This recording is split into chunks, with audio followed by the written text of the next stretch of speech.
அருமையான கர்த்தருடைய பிள்ளைகளே, ஆண்டவர் இயேசுவின் இனிய நாமத்தினாலே வாழ்த்துக்களை தெரிவிக்கிறோம். இந்த நாளிலும் கர்த்தர் உங்களை அற்புதமாய் நடத்துவாராக. ஆதியாகமம் 26ஆம் அதிகாரம் 2வது வசனமும் 12வது 13வது வசனத்தையும் நாம் வாசிக்கும்போது, கர்த்தர் அவனுக்கு தரிசனமாகி, நீ எகிப்துக்கு போகாமல் நான் உனக்கு சொல்லும் தேசத்தில் குடியிரு. ஈசாக்கு அந்த தேசத்தில் விதை விதைத்தான். கர்த்தர் அவனை ஆசீர்வதித்ததினால் அந்த வருஷத்தில் 100 மடங்கு பலன் அடைந்தான். அவன் ஐஸ்வர்யவானாகி வர வர விருத்தி அடைந்து மகா பெரியவனானான். ஈசாக்கின் காலத்திலே ஒரு பஞ்சம் வந்தது. பஞ்சத்தின் நிமித்தம் இடம்பெயர்ந்து எகிப்துக்கு போக நினைத்தார். கர்த்தர் சொன்னார், நீ இந்த தேசத்தில் குடியிரு, நான் உன்னை ஆசீர்வதிப்பேன். இந்த தேசத்தில் வாசம் பண்ணு, நான் உன்னோடு கூட இருந்து உன்னை ஆசீர்வதிப்பேன். நான் உனக்கும் உன் சந்ததிக்கும் இந்த தேசங்கள் யாவையும் தந்து உன் தகப்பனாகிய ஆபிரகாமுக்கு நான் இட்ட ஆணையை நிறைவேற்றுவேன் என்று ஆண்டவர் சொன்னார். தேவனுடைய வார்த்தைக்கு ஈசாக்கு அப்படியே கீழ்ப்படிந்தார். காலமானது பஞ்சம் நிறைந்ததாக இருந்தது. ஆனால் கர்த்தருடைய வார்த்தைக்கு கீழ்ப்படிந்து அந்த கடினமான சூழ்நிலையிலே அந்த தேசத்தில் ஈசாக்கு இருந்தார். பல போராட்டங்கள் சத்துரு கொண்டு வந்தான். ஆனால் வசனம் சொல்லுகிறது, ஈசாக்கு அந்த தேசத்தில் விதை விதைத்தான்.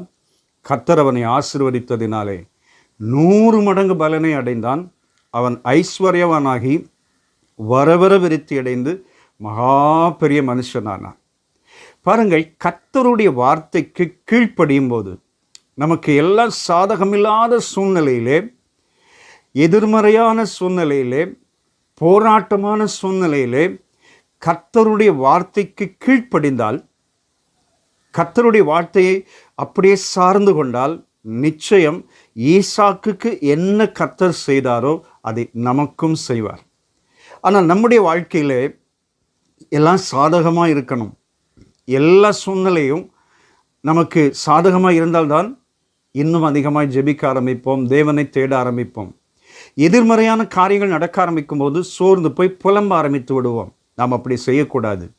கர்த்தர் நம்மிடத்திலே இதை செய் என்று சொல்லிவிட்டால், கர்த்தர் உணர்த்தினால், கண்டிப்பாய் அதை செய்யும்போது அதுதான் மிகப்பெரிய ஆசீர்வாதம். அதில் தான் கர்த்தர் ஒரு பெரிய நன்மையை கட்டளையிட ஆரம்பிக்கிறார். சகோதரா, சகோதரி, கர்த்தர் உங்களுக்கு என்ன காரியத்தை சொன்னாரோ அதை அப்படியே கீழ்ப்படியுங்கள். உங்கள் சுற்றுப்புறங்களை பார்க்க வேண்டாம். ஈசாக்கின் நாட்களிலே பஞ்சம் உண்டான போதுதான் கர்த்தர் இந்த வார்த்தையை சொல்கிறார். அதற்கு பின்பும் ஈசாக்குக்கு நிறைய போராட்டங்கள் வந்தது. ஆனால் அவைகளிலெல்லாம் கர்த்தரோடு நின்று வார்த்தைக்கு கீழ்ப்படிந்தார். கர்த்தர் அவரை ஆசீர்வதித்து பெருக பண்ணினார். இந்த காலை நேரத்திலே உங்களை சுற்றிலுமாய் நிறைய பிரச்சனைகள், போராட்டங்கள் இருக்கலாம். ஆனால் கர்த்தருடைய வார்த்தை, நீ இதை செய், இப்படி நடந்து கொள், இந்த இடத்தில் இரு, இந்த காரியத்திற்கெல்லாம் கீழ்ப்படி என்று ஆண்டவர் சொல்லுவாரானால் அதை கண்டிப்பாய் செய்யுங்கள்.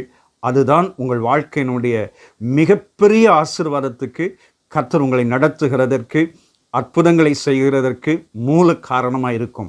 கர்த்தருக்கு கீழ்ப்படியும் போது தான் மிகப்பெரிய ஆசீர்வாதம் வரும். இஸ்ரவேல் ஜனங்கள் அடிக்கடி கர்த்தருக்கு கீழ்ப்படிவார்கள், முறுமுறுப்பார்கள், கீழ்ப்படிவார்கள், முறுமுறுப்பார்கள். இப்படி அவர்கள் குந்தி குந்தி நடந்ததை நாம் பார்க்கிறோம். நாம் அப்படி செய்யாதபடிக்கு கர்த்தருடைய வார்த்தைக்கு இந்த ஈசாக்கை போல கீழ்ப்படி ஆரம்பிக்கும் போது நிச்சயம் கர்த்தர் நம்மை உயர்த்த ஆரம்பிப்பார். அவர் என்ன சொல்லுகிறாரோ அதை செய்வோம். அதன் பின்பு நன்மைகள் நம்மை தேடி வரும். கர்த்தர் பெரிய காரியங்களை செய்வார். இன்றைக்கு கர்த்தர் உங்களிடத்தில் சொன்னவைகளை நிறைவேற்ற பிரயாசப்படுங்கள். நிச்சயம் உங்கள் பிரயாசம் சந்திக்கப்படும். கர்த்தர் உங்களை வித்தியாசப்படுத்தி காண்பிப்பார். சேர்ந்து ஜெபிக்கலாமா? அன்பான பிதாவே, நல்ல தேவனே, கர்த்தர் சொன்ன வார்த்தைக்கு ஈசாக்கு கீழ்ப்படிந்து பஞ்சமான சூழ்நிலையிலே அந்த தேசத்தில் இருந்தார். அவரை சுற்றிலுமாய் நிறைய பிரச்சனைகள் வந்தது.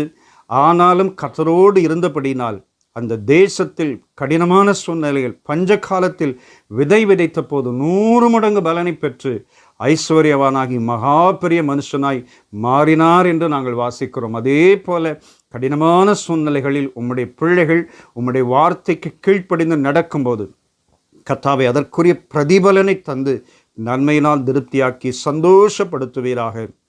உம்முடைய நாமத்தை உயர்த்துகிறோம். இயேசு இரட்சக நாமத்தில் வேண்டிக் கொள்கிறோம் பிதாவே. ஆமென், ஆமென். God bless you. Amen.